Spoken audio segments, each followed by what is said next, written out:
So there's a lot of discussion about what should come next for Kyrie Irving and the Brooklyn Nets after the point guard has requested to be traded before Thursday's NBA trade deadline. New York Post sports columnist Mike Vaccaro, he's got some ideas about how things should go moving forward, and he shared it in his latest column. And now Mike joins me. Mike, how you doing, man? Dexter, how are you? I'm doing good today. Trying to stay warm, as we all are, right? It is cold out there in these New York streets. I'm doing well, Mike. Good to see you. Long time. Glad to be finally are getting to do a video together. And we're gonna talk about some drama, Mike. That's what we're gonna talk about, because the news broke on Friday about Irving's trade request, and I could see some having a variety of emotions to the news. But what was your initial reaction when you found out that Kyrie Irving wanted to be traded from the Brooklyn Nets on Friday? Well, it's hard to call it shock, right, Dex? Because it's just that's who Kyrie is. He's the drama king of Brooklyn, and he has been from the moment they got him in July of '99. I mean, that's just that's what he's always been. He was that way in Cleveland. He was that way in Boston. He's been that way from day one in Brooklyn. It's not surprising that he wants to jump off a sinking ship, which is what it seemed like, I guess, in the aftermath of the spanking they got from Boston the other night. But don't forget, this is a team that, when they were still healthy, rattled off 18 wins in 20 games. I mean, they were a team that about a month ago you thought was a legitimate, player in the Eastern Conference, and still could be, I guess, if these two get together. But whoever knows what makes Kyrie feel the way he feels or think the way he thinks. But now he wants out, and that's just just add it to the list.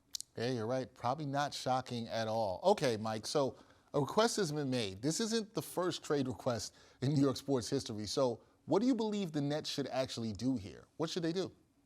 Well, if they can't give him away because he's an asset, he's a great player, and he can still command something.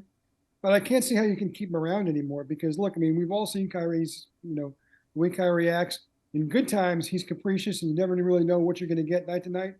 When you have, Kyrie in a bad mood, which is what he would certainly be if he's still in a place he doesn't want to be, it's hard to even fathom what that would mean. Now, maybe they can set things aside, and, when Kevin Durant gets healthy, maybe they can resume where they were, but we know just how fragile chemistry in basketball is. And to make this kind of request this time of the year, it just seems like it's irreparable. And I think that the Nets have to honor that request, and because that's going to be best for them also, is to try and just kind of start over with whatever assets they can get for him. It's going to be interesting to see if they honor that request, especially with Kyrie Irving being ruled out with calf soreness for Saturday night's game the Nets would play. Now, Mike, you wrote and you said they should end the charade once and for all. Like, end this, get this done, let it be over with. Let's say the Nets either do end the charade before Thursday, or Kyrie plays out the season and leaves Brooklyn without a championship parade down Flatbush Avenue, which Nets fans thought would happen. Where would you rank this Nets era among disappointing New York teams that had championship aspirations? Oh, well, it's got to be up there because, I mean, it's not just they had championship aspirations, but, this is now year 4, if you count the first year when Kevin was hurt, and they have exactly one playoff series win. And last year they left the playoffs without winning a game against the Celtics, which was just humiliating. They've already cost 2 coaches their jobs. I mean, it's been one fiasco after another. I mean, we can talk to other underachieving bunches. The 80s era Mets are one that always comes to mind because they only won the one championship. But the fact is, they won that one championship.